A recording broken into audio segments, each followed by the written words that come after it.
Okay, so yun mga boss, quick update lang sa auxiliary natin sa M3. Ayan, yun yung fan cover. Tapos dinikit ko yung pinaka housing nung auxiliary fan.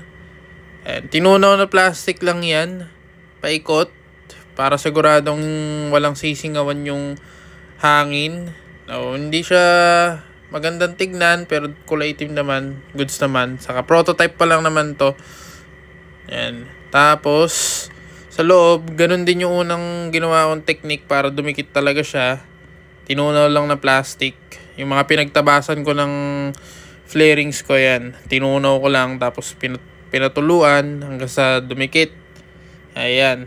Tapos sobrang solid naman na nung una. Tapos nilagyan ko lang ng reinforcement. Syempre dahil sa vibration. Tapos habang tumatakbo yung tagtag ng motor, pwedeng may chance ang kasing bumitaw. Pero ayan, for assurance lang, nilagyan ko siya ng plastic weld. Tapos ito, yung mga gustong gumaya, ayan, yan, pang plastic weld. May mga kasama siyang iba't ibang alambre.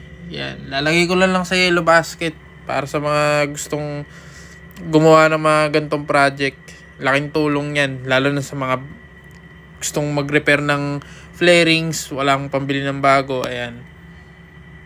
So, yun lang mga boss.